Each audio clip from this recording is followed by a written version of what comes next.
taking over. Let's go. It's Ferrall. Coast to coast. Steaks, chicks, stacks. You and I are going to make a lot of money. It's Ferrall, coast to coast.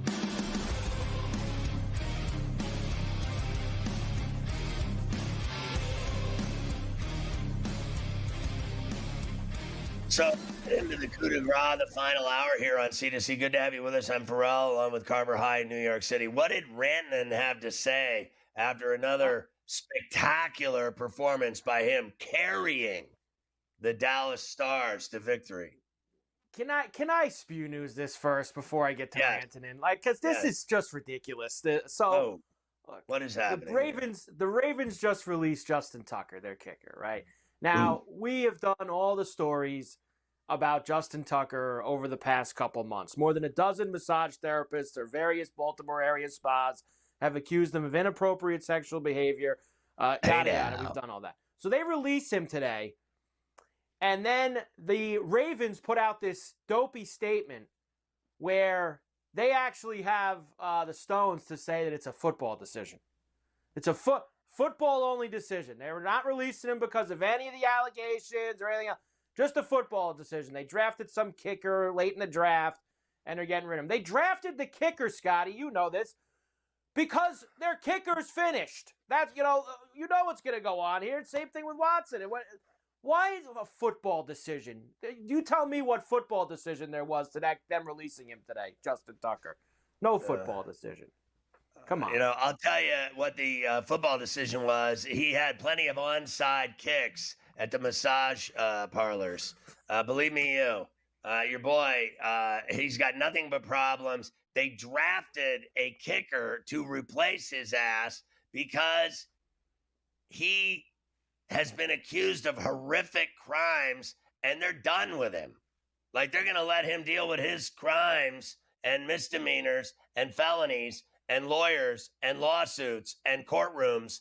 They don't have time for Justin Tucker anymore. So his brilliant career with the Ravens is over. It's over. And he's now Deshaun Watson part 2. Finished. He's out of there. No more Justin Tucker with the football decision. While we're at it, speaking of other stories, remember you told me the story about the Islanders arena and they canceled the All-Star weekend next year because of the Olympics? I told you they're going to give them something, right? So they've decided the following year they're going to give them this gigantic, international weekend of hockey, All-Star weekend, an international event. So, I guess they're going to go back to the U.S. versus the world, or the NHL All-Stars versus the World All-Stars. They're doing something big at the USB Arena in Strong Island. Playa! Well, yeah, I guess something kind of the ilk of what they did this year with the Four Nations face-off.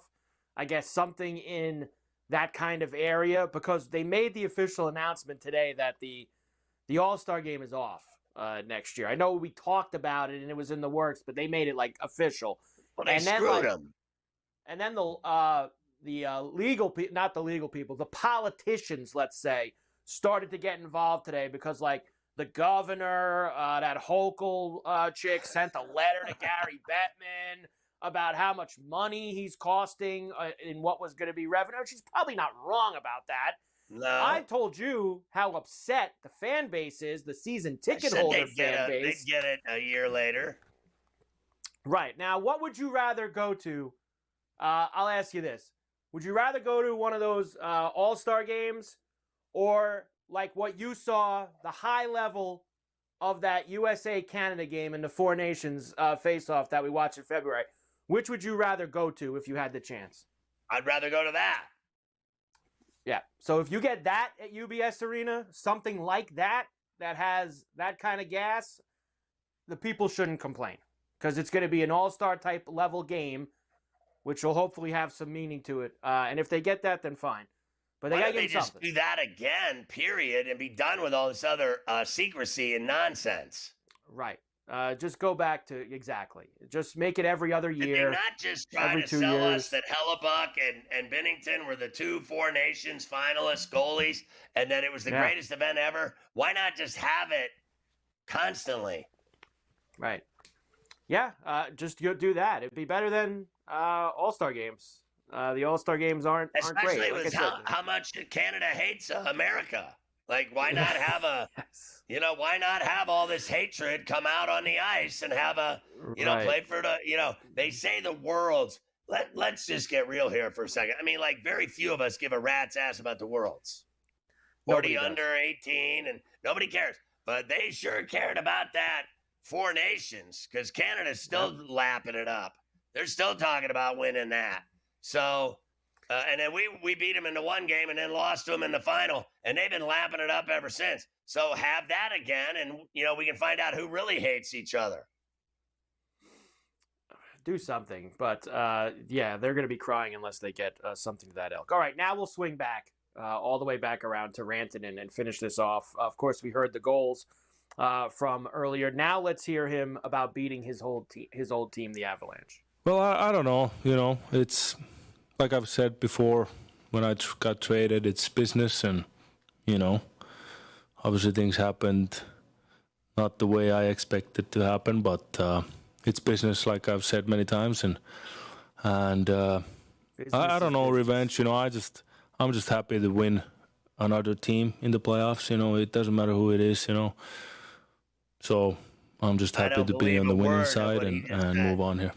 Yeah, he's lying through his teeth. Lying. So let's get real here. The best part of the whole story was when he told Carolina to F off. I'm not signing here and living in the woods. I'm out of here. I don't want to be here.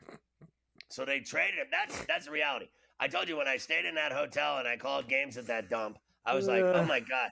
I literally, you can ask anyone that did the games with me, Kincaid, the producers. I used to sit there and complain. I'd be like, God, does this place suck? Like, what are we going to do for a day here? I don't know. I have to drink or something.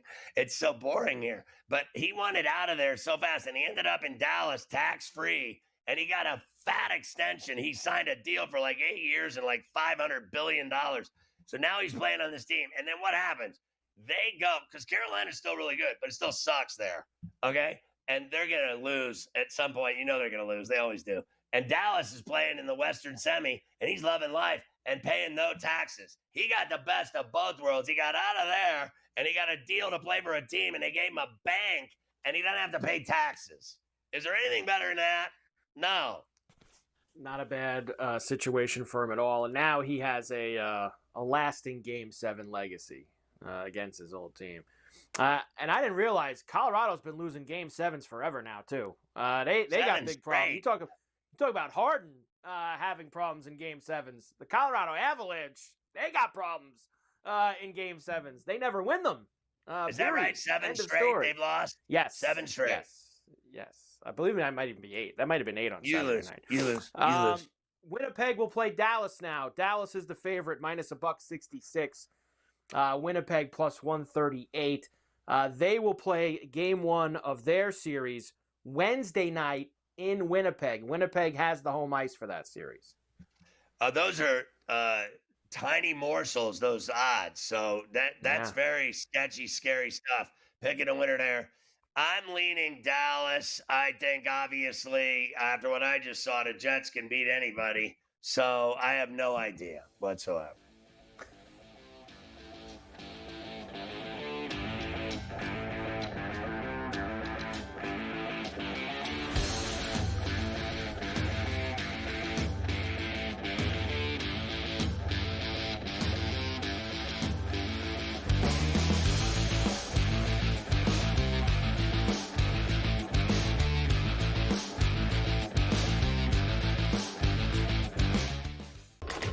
Enter into the magical world of McLuck.com, where even the smallest of spins can win real cash prizes. Adventure into over 1,000 of the best Vegas-style slot games. So what are you waiting for? Unlock your free welcome offer today. Join the fun where winners play and players win. Cosmo was supposed to fight Ciaran Clark, but he had to pull off injury. You get the call. You get to go in there. What was it like for you when you got that call, jumping in there and be part of this bantamweight tournament on short notice? Terrifying, man. 2 weeks notice against a stud, but I've been preparing my whole life for it, and I couldn't say no to the opportunity, and saw what happened. I came in there and kind of shocked the world. Not kind of, I did. Only on SportsGrid. Malaysia Fawali, who you guys know I am a huge fan, has decided to switch allegiances and stay in league. And now she's going to go play for Kim Mulkey. Her, Lawsy Johnson in the backcourt. It's going to be interesting to watch. You wonder sometimes with roster construction, maybe too much is not too good. Betting above the rim. Only on SportsGrid. We know your other brother Marv did the Knicks forever, but you've done just about every team in the league. You did games. Yeah. You did Dr. J games. But after 45 years in this crazy business, people kept telling me, you got to write a book. So I did, and here it is. Ferrall, Coast to Coast. Only on SportsGrid. Two guys that can do it all. Too much electricity this morning. This is a good time. We're having a lot of fun. I had to do a triple take. Ka-ching! Why? Because of parity. I didn't mean to offend. Yeah, it's not going to happen. Load management is a dirty word. Let him rip. You know what? Circumstances provide the results. What? How do you do this once? Oh, Donnie, you got such a good show there. A network that is booming. The Early Line. Only on SportsGrid.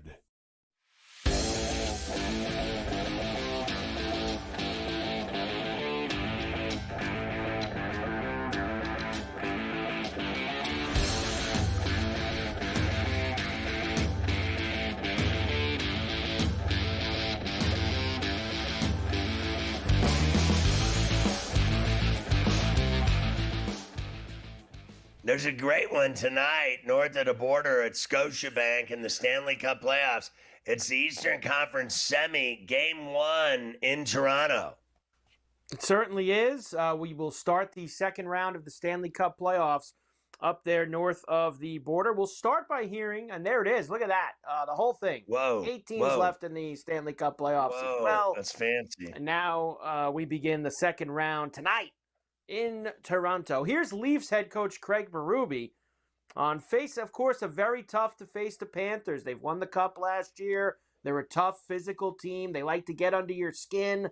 Here's Berube. Playing a mean hockey team. Are they mean? Did you watch the yeah. Compared to most teams, they play a meaner game than most teams play.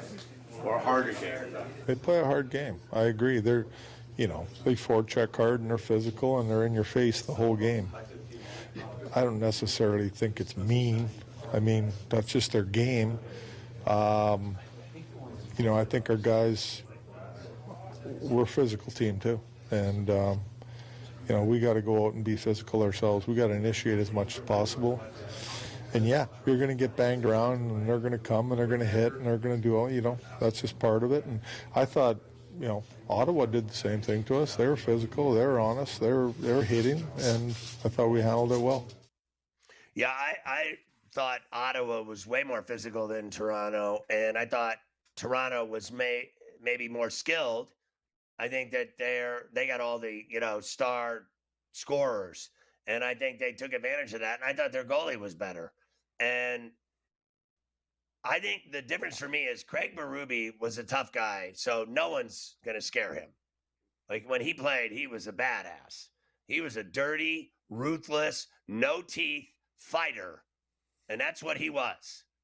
Okay, so he's not afraid of anybody, ever, leaving a bar in the alley or otherwise. So that's why he's not going to acknowledge that they're tougher than the Leafs. But the Panthers are. They are a tougher team. They're a bigger team. They're more physical. And that's the way they play. They play a rugged wall, corner banging, physicality style game. And that's all there is to it. And they have all kinds of guys that can put the puck in the net as well, just like Toronto does. And the difference between the two teams is that one team plays for championships and the other team always loses. That's the difference. Florida plays for titles and the Leafs lose. That's it. That's the deal. It is that simple at the end of the day. As far as game 1 goes tonight in Toronto, the Panthers, slight road favorite, a little bit more than slight actually now, minus $1.26. That's not slight. Plus 105 for Toronto, 5.5 is the total. Okay, well, so I mean, I got a lot of friends that work for the Panthers, and I had a relationship with the Panthers, worked down there in Miami, so I'm not rooting for the Canadian team as much as they hate us, and they boo us and hate us and blame us for all their problems in Canada. You think I'm going to root for that team? You're tripping. Okay, so I'm just rooting for the Panthers for that reason alone. I got a bunch of friends that work there and that call the games. Goldie, Randy, all those guys are my friends. Like, what am I going to root against them? I think the Leafs are really good, and I pulled for the Leafs, and I like Toronto. I go to Toronto all the time. I love Toronto. I love the city. I love the restaurants. I love the neighborhoods. I love everything about it. Screw them. Screw them. You hate our guts and boo our anthems and hate us. You take us on in a war. See how that goes for you. See how that goes for you. You guys talk big up there. You all got big mouths for a little dinky ass, no nothing army, whatever that is that you got up there. What do you got? A bunch of guys on horses? Good luck. Good luck. And trust me when I say I'm right about that too. You don't want to F with this place. Nobody does. So keep booing and we'll win Stanley Cups down here like we always do. Go ahead. Hate me all you want. Blame me for your problems, you wussy ass beer drinkers. Shut up. Beer's for college kids. We drink whiskey here. I'm not looking for friends. I don't need any. I think Florida's going to win the series. I think Toronto is going to probably maybe even have a lead in this series, and they'll probably screw it up, and they'll end up losing. I think Toronto is going to play better than people think, but I still think Florida's the class of the East right now. I don't think anybody's beating the Panthers, unfortunately. I just don't see it happening. So I think the Panthers are going to win the series. If Toronto's going to hang around, though. I want to see a war. Not even the hockey. I want to see a real war. A real war. You want a war? We'll give you a war. Well, that's what you talk. You talk big. You're going to take us on, right? You're going to take on America? Okay. Yeah, you talk big. You all talk big. Go watch your little hockey show and talk big about how you're going to take us on with all our weapons and problems. You don't want to mess with this. You don't want any part of this smoke. Trust me. Nobody does. You don't either. The other two series will start Blame me all you want. Everyone else is going to talk about it, too. At least I come right out with it from the beginning. You want to sit here and boo our anthem every day, talk about how you're better than us and everything? Good luck. The other series will start tomorrow. You'll get another one of these, I guess you could say, Canada, United States with Edmonton and Vegas. They'll start tomorrow. And Washington and Carolina will start tomorrow night as well. Edmonton. Give me the Oilers. We'll do I all got that. no problem with Ferrall, Alberta. Great place. Beautiful. You got really good buds there. Are we on the air? Don't talk about... yes, we are. Dallas is your new favorite, I believe. Well, Dallas, some books have Dallas as the favorite right now, and there it is. Dallas, after winning, is the favorites to win the Cup now after taking out Colorado. No way. The favorite. The Leafs in Canada. 12-1 2 weeks ago, Dallas, when the playoffs started. They were 12-1. Native land, true Petrus. Give me Florida and Edmonton again. Kings and general manager Rob Blake have mutually agreed to part ways. They should have fired that half-ass coach of theirs. Yes.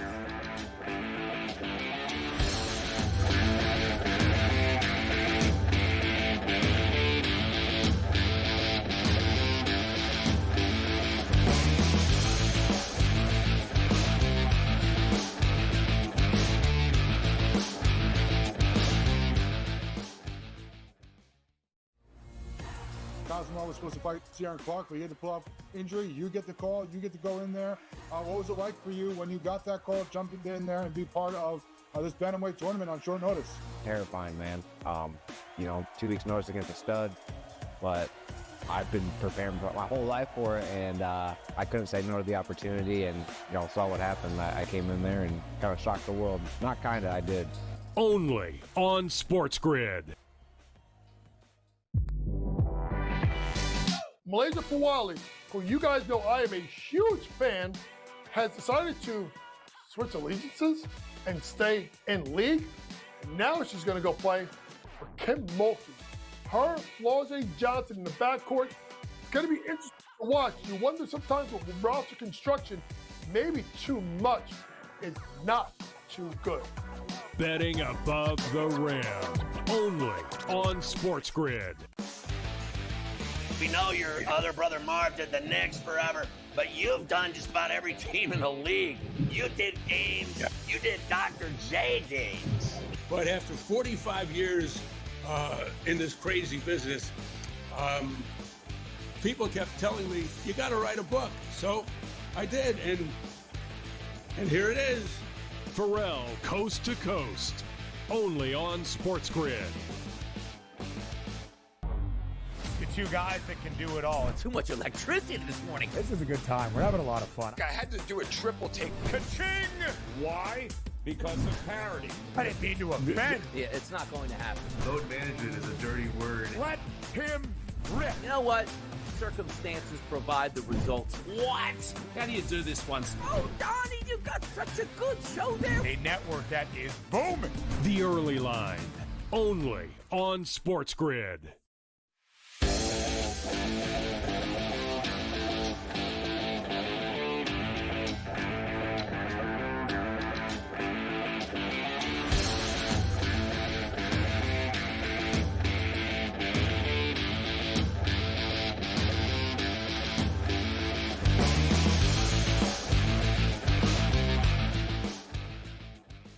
I think do I not root for the Whitecaps, Carver High, as well, for Morency in the name of love? Do I not support the Whitecaps and talk about them on the air?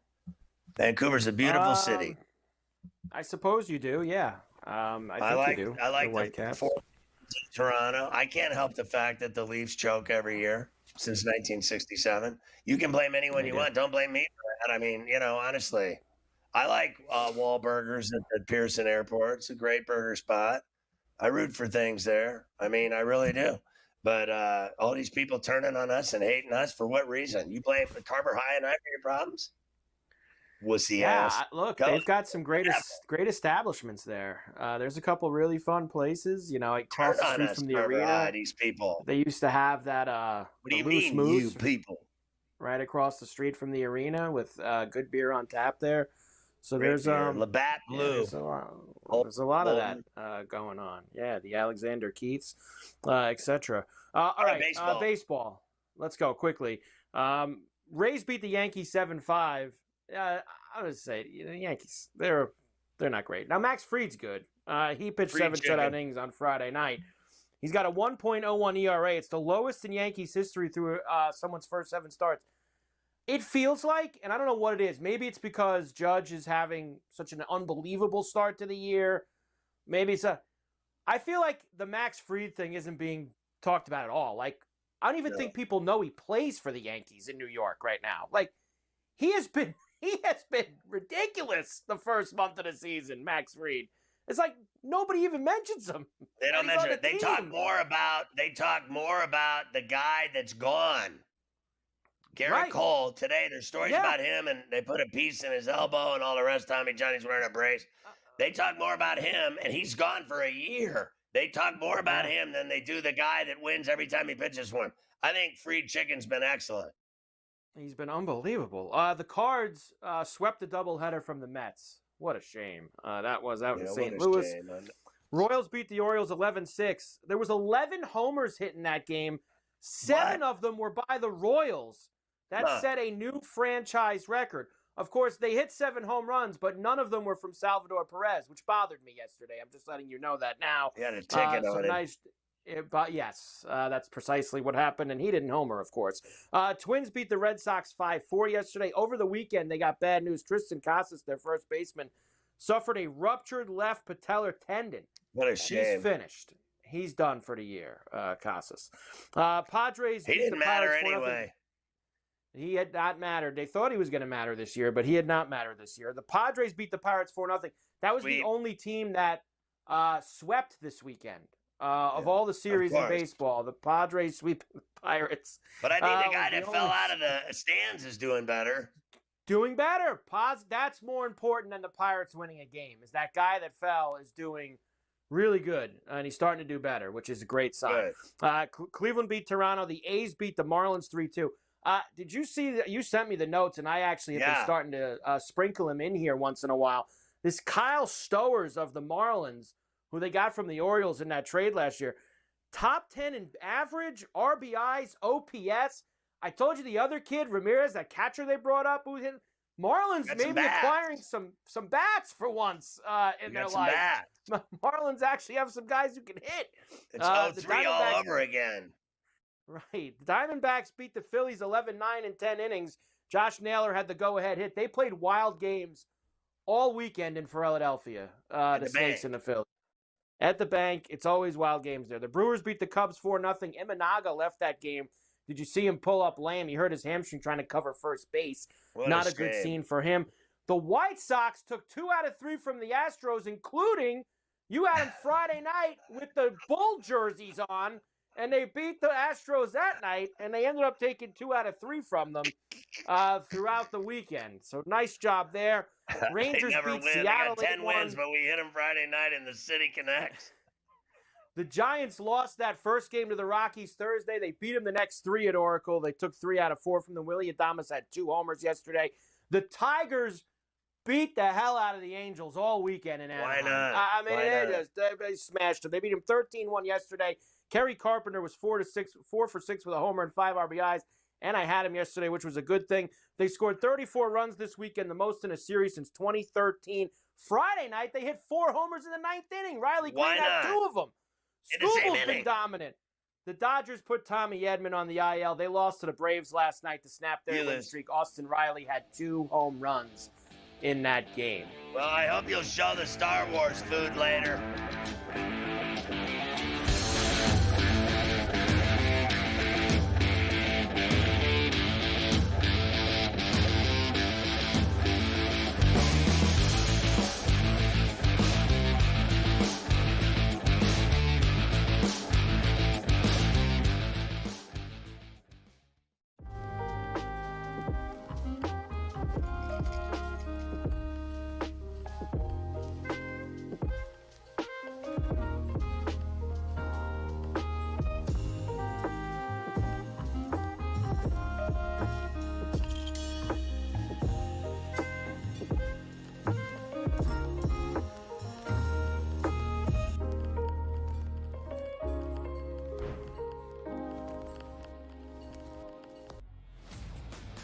Your college performance does not relate to the National Football League.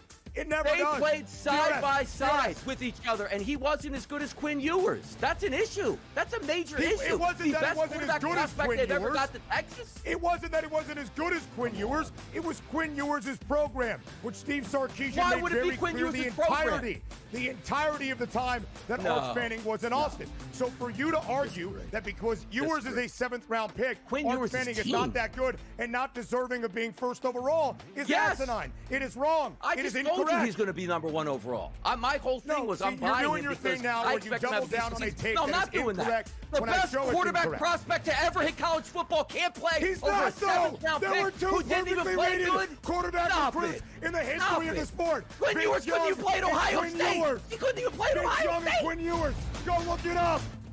The Early Line, only on SportsGrid. We're going to go through every single thing, and I've got a great team behind me that's going to help me get the job done. I want this to be the place that people come to. There is going to be an energy to game time decisions that you will feel night in and night out. We are going to hit every single one of those markets that you need to know about. We will have everything at our disposal, and we will use that to our advantage. There is not going to be a better place, I promise you, than Game Time Decisions. I'm Kevin Walsh. Tune in to Game Time Decisions weekdays on SportsGrid.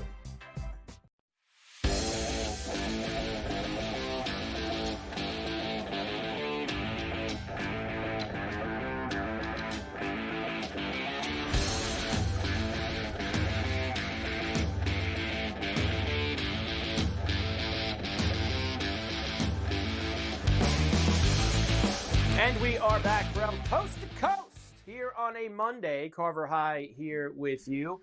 Always good to have Smiley Kaufman with us on a Monday. Of course, you can check out the Smiley Show right here on SportsGrid multiple times throughout the week as we get ready. Another signature event this week. That's right. The Truist, formerly the Wells Fargo, usually at Quail Hollow, but this year at the Philly Cricket Club, as we get ready 1 week out from the PGA Championship. Smiley, good to see you as always, my man. How are you? Good, man. I think the entire field in Philadelphia is just happy that Scotty Scheffler is not playing next week, taking the week off, getting ready for the PGA Championship, obviously. You and I probably both turned off the TV pretty early last week at the Byron, and rightfully so. It was one of those weeks, Smiley, and listen, when you guys shot 253, he was 31 under par, and look, we thought that a week like this could happen. I know I didn't get to talk to you last week, like even me and Keith Stewart, we were talking, it was like, this is the kind of field where maybe Scotty is just going to completely smash everyone and go pillar to post. Because he hadn't won yet this year. You knew it probably was starting to hear that a little bit that he hadn't won this year. And man, Smiley, you talk about domination. I mean, 253. You got to be kidding me. Well, I actually went and looked at his stats this year for 2025 because we had talked, so much about having the hand surgery, coming back, being rusty, and, hadn't won yet. So I went and looked at his stats, and pretty much most categories, he's just as good as he was last year in a lot of places. Approach to the green, he's in first. That's what he was last year. Tee to green, he's fourth. But the one stat, Mike, that is the one that blew me away is that he's 25th in putting this season. That is an insane improvement. Last year, just to give you a little bit of a feel for where he was in an 8-win season, he was 77th in putting. So to see that he is 25th, look out. Scotty's got some good golf coming the rest of the year. Would be shocked if he's not in and around it in Quail Hollow in 2 weeks. Now, you mentioned turn off the TV. The good thing is, Smiley, they do offer us other things now. We can bet who was going to win without Scotty, which was a market that we needed by Friday night. And I'll just want to mention this, too, from this past weekend at the Byron. Jordan played well. Jordan Spieth finished 19 under, shot 9 under on Sunday. I think it's an underlying conversation for next week because we just saw Rory do this, and the focus is going to be Rory. The focus is going to be Scotty. Jordan's playing better golf, and he also could do what Rory just did a few weeks ago, and that's career Grand Slam. Yeah, Mike, we talked about it on the show in our episode that dropped this morning, and it was about Jordan Spieth and what do you think of his chances this week heading into Quail Hollow. And what I thought was super important, and Jordan has talked about it this season, is, he's been working back from this wrist surgery and also working on getting back to kind of his DNA of his golf swing. And at times, over this entire year, has had to play a little bit of golf swing out on the golf course, meaning not necessarily just point, shoot, see the shot that you can execute and go and do it. I think at times he's had to think a little bit. This was a really important week for him last week as he's, out at TPC Craig Ranch, a place in which you can maybe, work on your swing a little bit and not be quite as concerned. And as you saw, as the week went on, he got better and better and better. And then to see him shoot 62 on Sunday is huge. What I'm looking forward to for next week at the Philly Cricket Club is, can he get into contention? I think that's so important heading into a major championship. Of course, he did finish top 5, but nobody was really in contention at the Byron Nelson this week. Everybody was just playing for second place. So Philly Cricket Club, big week for Jordan Spieth to try to get into contention, to see how those swing feels work under some real pressure. So let's get to this, Smiley. The Truist Championship, formerly the Wells Fargo, now the Truist. And we had this a few years ago, too, right? The Quail was being used for, I think it was the President's Cup that year. So they played in Maryland, and Max Homa won. So they're playing at the Philly Cricket Club this week. We're so used to playing at the same places every single year, aside from the majors. And you hear all the stories all the time. Guys taking a trip to Augusta to go play like a month before the Masters. Guys go take a trip wherever the U.S. Open is. Go over here. Would that happen for something like this week, Smiley? Like, would guys go and do this? Of course, they really don't play ever, but I know it's not a major, but a signature event, you're getting paid more than most of the majors now.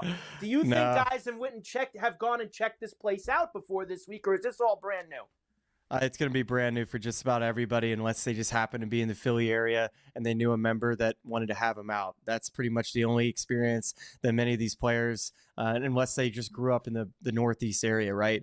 But a lot of players have done their homework. You know, there's a Philly Cricket Club has a tremendous website where they have flyovers of every single hole. It's a classic Tillinghast golf course that is awesome. I mean, just the overall architecture and the layout of this place is unbelievable. The players are going to be really, the strategy that involved as far as what clubs they hit off tees, how firm it gets. They're expecting a little bit of rain that might soften it up to where, players like Rory might have a little bit of advantage with their driver. But if it's firm enough where everybody is able to kind of be playing from inside of wedge distances, which I expect with 12 par fours and I would say a shorter type of golf course for the PGA Tour, it could come down to who's short iron game and who's putting it the best with some slopey greens. So we'll see how crazy they kind of get with the pace of the greens and how fast they get them and where they want to put some hole locations, because that's how they're going to test these players this week. Rory is here as the favorite. I've got him at plus 450 right now. Colin 14-1, Xander 16-1, Oberg 16-1, JT 18-1. And then down and down as far we go. Who are you looking for here this week, especially with a place that, like we said, none of us really know? Rory is where you probably need to start, which is how well he's playing. But I think my one and done pick is going to come from somebody who I believe is a really good iron player and a good putter on fast greens. I think a player too that is comfortable playing in the Northeast, Cantlay, is a player that really comes to mind for me. His putting's been kind of so-so this season, but I really like the way he's striking the golf ball, especially his short irons. Morikawa, another player I like. Russell Henley has also putted well this season. Those are kind of three players I have my eye on this week. Rory would make a whole lot of sense, but kind of feel like I want to save him my one and done strategy maybe for the following week, which would make a lot of sense at Quail Hollow where he's won 4 times. It feels like whenever you bring up Northeast golf, you almost always have to bring up Keegan Bradley, right? Like it seems like he's always the guy from somewhere in the Northeast, right? Maybe Keegan? I don't hate that play at all. Just think back to the Travelers Championship where he won, I believe it was 2 years ago. And not only did he win, he shot so many under par, which depending on how much rain they get this week, it could turn into a little bit of a shootout. It's a par 70, only 2 par 5s, but par 3s with some shorter options, some that stretch over 200.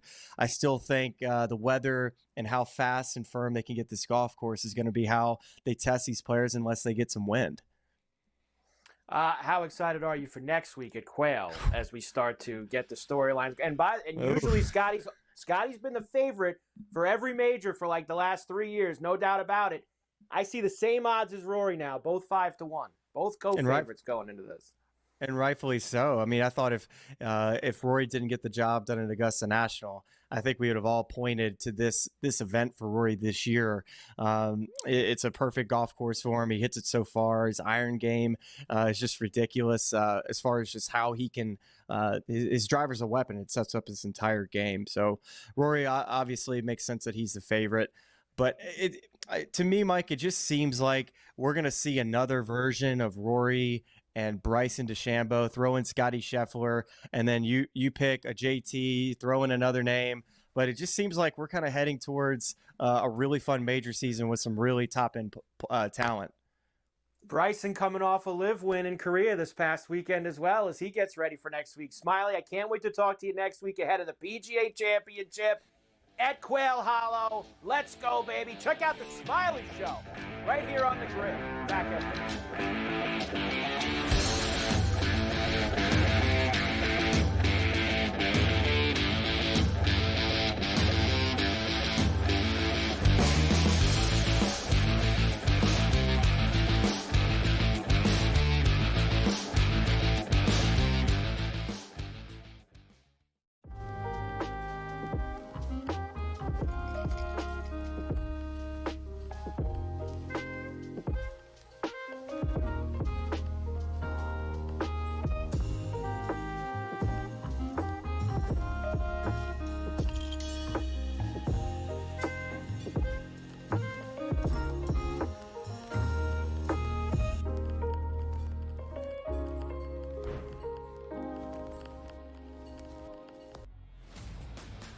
Your college performance does not relate to the National Football League. It never They does. played side by side DRS. with each other, and he wasn't as good as Quinn Ewers. That's an issue. That's a major issue. It wasn't the that best it wasn't as quarterback good as prospect Quinn they've ever Ewers. got to Texas. It wasn't that it wasn't as good as Quinn Ewers. It was Quinn Ewers' program, which Steve Sarkisian Why made would it be very Quinn clear Ewers' the entirety of the time that Arch Manning was in Austin. So for you to argue that because Ewers is a 7th-round pick, Arch Manning is not that good and not deserving of being first overall is asinine. It is wrong. It is I just told incorrect. you he's going to be number 1 overall. My whole thing was I'm you're buying doing him your because thing now I where you expect him to double have a down on a decent take season. No, I'm that not is doing that. incorrect The when I best show it's quarterback incorrect. prospect to ever hit college football can't play He's over a not, though. 7th-round There were pick two who didn't even perfectly play rated good. quarterback Stop recruits it. in the history Stop of the it. sport. Quinn Vince Ewers couldn't Young even play at and Ohio Quinn State. Ewers. He couldn't even play at Vince Ohio Young State. and Quinn Ewers. Go look it up. The Early Line, only on SportsGrid. We're going to go through every single thing, and I've got a great team behind me that's going to help me get the job done. I want this to be the place that people come to. There is going to be an energy to game time decisions that you will feel night in and night out. We are going to hit every single one of those markets that you need to know about. We will have everything at our disposal, and we will use that to our advantage. There is not going to be a better place, I promise you, than Game Time Decisions. I'm Kevin Walsh. Tune in to Game Time Decisions weekdays on SportsGrid.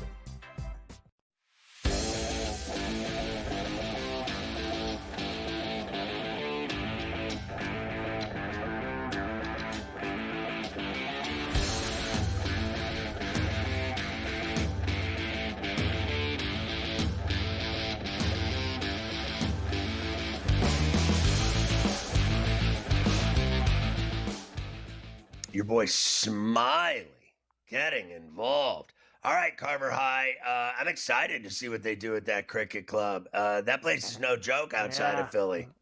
It's a really nice track, and sometimes these are real fun weeks to bet golf because I think a lot of times we do so much looking ahead and capping the event on what guys do every year there. Because for the most part, we're at the same place every year.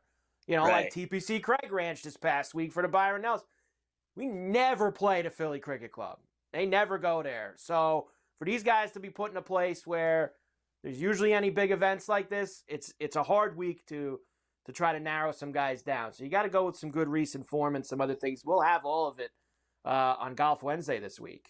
You know that we'll Sweet. have all the picks ready to line up. Per usual. But the best in the per biz. usual, best in the biz. But first, we need to get to tonight in baseball. Let's go. We got a bunch of games Crucial. here that we have to. It is crucial, and get to the homers too. We have everything to go through. The Dodgers, who are coming off absolutely. Oh, wait a second. The ballpark. Fail. Dude. I apologize. Fail. I apologize. Now it's Star Wars weekend, as you know, out here, and you sent me this, and I couldn't believe it. I guess they were serving this at the Oriole game this past weekend for the 4th. May the 4th be with you. This is a Star Wars themed. Look at this thing. This is a dark side dog with the Vader taters. A hot dog covered in chorizo chili, cheese sauce, black garlic, hot honey, and served with blackened fries. The Star Wars theme at Camden Yards. Would you get the chorizo chili dog there with the red bun? I mean, that just looks like heartburn on a plate, and I am all in. I mean, I love anything. Like, it was just a chili, I mean, burning hot. The potatoes are gigantic fries, cut fries, like just sensational action at the ballpark. Are you kidding me? Of course I would buy that. Have to have it. No question. All right, let's go tonight. The Dodgers, remember last week in L.A., how many runs they score against the Marlins in those 3 games out in Los Angeles? 55. They smashed them. They'll try to do that again, this time down in South Beach. It'll be Sandy Alcantara, who got smashed by the Dodgers last week and is really in his last time out. Now, the Dodgers are going with one of these quasi-bullpen games here today. Jack Dreyer will be the first guy coming out. They're still minus 220. The Fisher plus $1.80 and a 9.5. I'm run lining this. They've been winning every night. They're on fire again. What have they won? 7 in a row again. So I'm going Dodgers run line. I don't care who's pitching, Alcantara or otherwise. The Guardians are in D.C. against the Nationals tonight. Now, there's some really bad weather in the D.C. area. Hopefully they get this in because this is like some real good gas can potential with Luis Ortiz and Jake Irvin on the mound. Guardians minus 125, Nats plus 105 and an 8.5. I'm actually going to take Irvin in an upset. I don't think they'll get it in with the rain. It's pouring in New York, too. They're not playing baseball here tonight. There's all of the weather gurus out there are saying that there's some clearing for a few hours in the Bronx, that they think that they're going to play this Yankee-Padre game. Really? I am not so sure about that. But if they do, Carlos Rodon and Nick Pivetta will be the guys who get it going. Yankees minus 160, plus 135 for the Friars, and a 7.5. I'm on Pivetta and the Friars at that fat $1.35 so I can pay for that ballpark chorizo. Check out. They should not have any problems in Atlanta tonight for the Reds and the Braves. Brady Singer and A.J. Smith-Shawver will be going. Braves minus 135. Reds plus $1.15 and 8.5. I'm going to go with Singer and the Reds and your boy Ellie for an upset tonight. Believe it or not, even though it's not an upset, because they're a game over 500, and he's been their best pitcher with Green. So I'll go take a shot and a flyer with the Reds.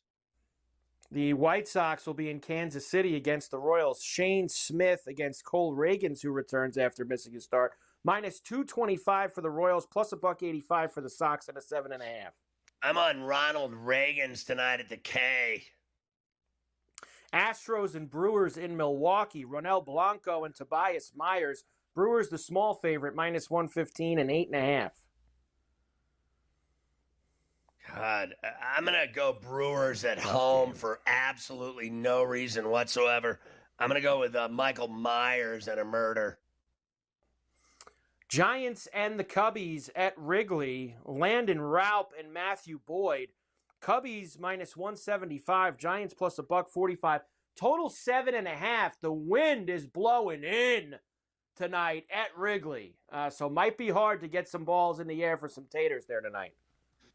I'll take Oil Can Boyd and the Cubbies. The Buccos, 12 and 23 to start the year. They're in St. Louis against the Redbirds. Mlodzinski going against Mikolas. Minus 135 for the Redbirds and an 8.5. I mean, this is automatic Cardinals, right? Like the Pirates are hairdryer city. Yeah, unfortunately, they're just not playing good baseball right now. It's just not going well for the Pirates. When are they going to finally get rid of Shelton and just? Yeah, I don't think he'll make it out of this year. Not with this start. Not with this start. Mets are in the desert against the Diamondbacks. Griffin Canning and Ryan Nelson tonight. Diamondbacks minus 115, a 9.5. You know I'm not getting off my boy Canning and the Mets on the streets in the desert against the Snakes. Careful of those copperheads. The A's head back to Sacramento tonight. 3 games over 500. They're 19 and 16. They'll have Luis Severino against Bryce Miller and the Mariners tonight. Mariners minus 115, 8.5. I'm still going M's the way they've been winning and playing. I don't deny that the A's have been good, but the M's have been better, flat out. M's have been better. So there you go. That's your games tonight. I do have taters, which we'll lead off the leftovers with the taters. Taters first and left.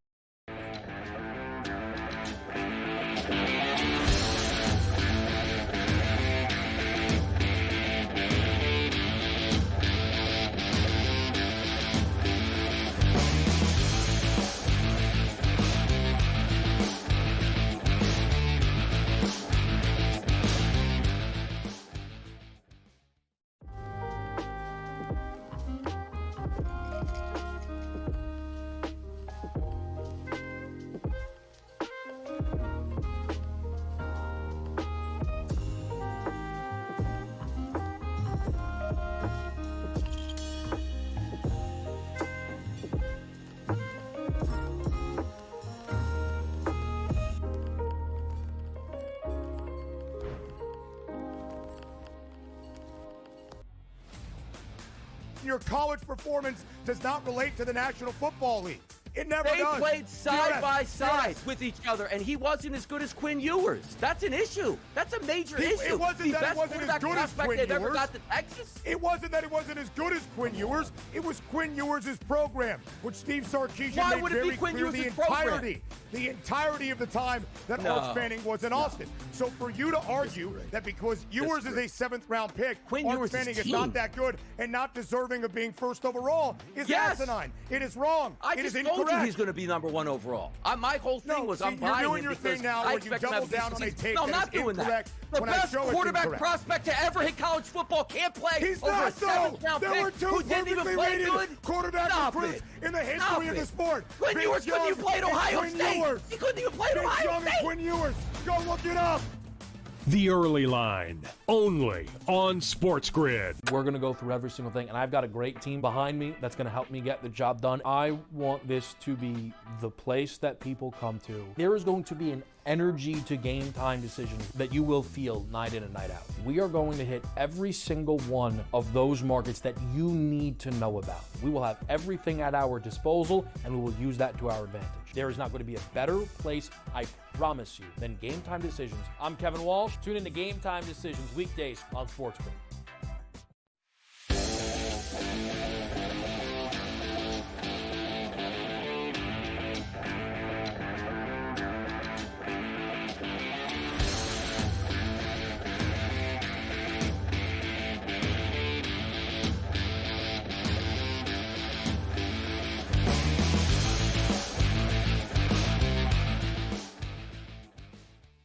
The only thing that really matters at the end of the day on this show is tater time. Tater time is all that really matters. And to finish off our baseball for tonight, we do need to get some long balls. So let's do it. We'll start in Arizona where, I usually like to take one chalky pick. How about Pete Alonso against Ryan Nelson? Polar bear. 4 for 9 with 3 homers in his career off of Nelson. Plus 310 for Alonso. Let's make it 4 homers. Oh. The Butler did it. We're going with the Butler tonight in Sacramento. Plus 400. He's got a homer already off of Miller in his career. Let's get another one. The Wood Doctor, if they play in D.C., plus 430 against that hack Ortiz. I told you I'd get Kyle Stowers involved. He beat up the Dodger bullpen last week. Look at him. We got a bullpen game tonight. Plus 560 for Stowers. Josh Naylor against Griffin Canning. Plus 600 Thought he only in the hit desert for homers on Arizona. Tuesdays. And how about Mookie Betts tonight against Alcantara? Now, listen to what he's done against Alcantara in his career. And this is when Alcantara was good. 7 for 16 with 2 home runs. Plus 7 bills? I'll take that price. That was this morning. It's still down around 625, 650 in some places. So I'm going with Betts for the deep shot tonight. Polar Bear, the Butler, the Wood Doctor, Stowers, Naylor, and Betts. Homers for Monday Strong night. effort. Start the week off Leftovers. right. Let's go. Leftovers. 75 players invited to the NBA Draft Combine. That'll take place May 11th through the 18th in Chicago. Cooper Flagg will be there. I don't think I did not see your name on the list. I did check it once or twice today. The Utah Jazz gave head coach Will Hardy, the Hardy Boys, a 6-year extension. What the hell did he do this year to deserve a 6-year extension right out of the gate? What do these teams do this for? My team's better than the Jazz. Sidney Crosby and Nathan McKinnon are going to join Canada. They've already joined. I saw Crosby there today in Sweden for the World Championship. And how about this? I heard the Flowers joining them too for one last go at the World Championship. Why not? He's finished in the NHL. The Flower coming out of retirement. Matthew Stafford's contract has been finalized with the Rams. He'll make $44 million with $40 million fully guaranteed this year, $40 million next year if he's still on the roster. Washington, D.C. will host the 2027 NFL draft at the Washington Monument. Did you see that today with Goodell standing next to Trump in the Oval Office for an hour answering questions? Unbelievable. That was embarrassing. Michigan head coach Sharon Moore is expected to get a 2-game self-imposed ban in connection with the Connor Stallions advanced scouting scandal. Won't be the Oklahoma game to start the year. Didn't Harbaugh do time for this already? Now they're coming back around. When are we done penalizing people at Michigan for this advanced scouting scandal? We already talked that Scotty Scheffler shot 31 under, a 253 at the Byron Nelson this past weekend. He won by 8 strokes. No problem for him. Sovereignty won the 151st Kentucky Derby on Saturday. How about It's Me, Gino B, having that on the card on Friday? He gave us the exacta box and paid $42.80. Nice job. Mike Tirico was not part of NBC's Kentucky Derby coverage because he had a nut allergy reaction. Not a good scene for Mike. Hopefully he's doing better. You eat nuts. Oscar Piastri, I'm sure Luke will hit me for messing that up, wins the Miami Grand Prix. Piastri won the Miami Grand Prix. Canelo destroyed this tomato can, William Scull. The main thing is that Canelo and T-Bud will fight September 12th at Allegiant. William Scull. That's how bad it is. Canelo fought some guy, William Scull. Nobody knew the fight happened on Saturday night. They had all those fights in Times Square on Friday night. Teofimo Lopez beat Barboza. Devin Haney beat Jose Ramirez, not the guy on the Guardians. And Rolly Romero upset Ryan Garcia. Raleigh Fingers. Raleigh Fingers with a win. NCAA disciplined 5 Iowa State staffers for sports gambling. And Browns linebacker Devin Bush, former Steeler, arrested and charged with assault. He's having a bad day. Devin Bush. He's a bum. Bad day. For all finish, Ryan Seacrest sued for allegedly promoting illegal gambling.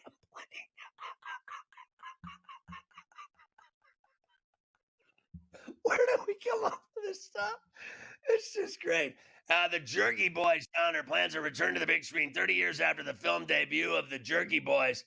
A bomb detonates in the women's, I guess some woman's hand in a grease in some vacation spot, killing her, and a bunch of people around her got injured. It's crazy. We'll see you tomorrow at 3 on Coast to Coast.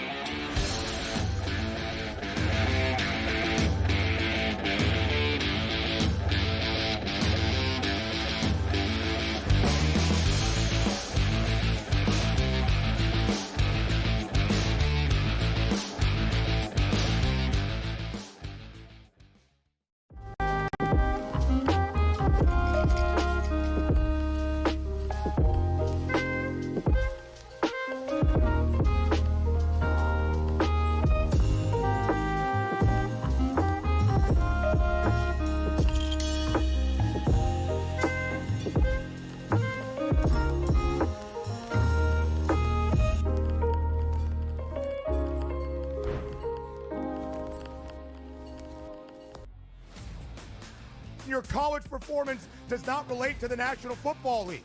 It never does. They played side by side with each other, and he wasn't as good as Quinn Ewers. That's an issue. That's a major issue. It wasn't that he wasn't as good as Quinn Ewers. Ever got to Texas. It wasn't that he wasn't as good as Quinn Ewers. It was Quinn Ewers' program, which Steve Sarkisian made very clear the entirety of the time that Arch Manning was in Austin. So for you to argue that because Ewers is a 7th-round pick, Arch Manning is not that good and not deserving of being first overall is asinine. It is wrong. It is incorrect. told you he's going to be number 1 overall. My whole thing was I'm buying you're doing him your because thing now I where you expect him to double have a down on a decent take season. No, I'm that not is doing that. incorrect The when I best show it's quarterback incorrect. prospect to ever hit college football can't play He's over not, a 7th though. round There were pick two who didn't even perfectly play rated good. quarterback Stop recruits it. in the Stop history of the it. sport. Quinn Vince Ewers couldn't Young even play at and Ohio Quinn State. Ewers. He couldn't even play at Vince Ohio Young State. and Quinn Ewers.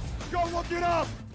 The Early Line, only on SportsGrid. We're going to go through every single thing, and I've got a great team behind me that's going to help me get the job done. I want this to be the place that people come to. There is going to be an energy to game time decisions that you will feel night in and night out. We are going to hit every single one of those markets that you need to know about. We will have everything at our disposal, and we will use that to our advantage. There is not going to be a better place, I promise you, than Game Time Decisions. I'm Kevin Walsh. Tune in to Game Time Decisions weekdays on SportsGrid.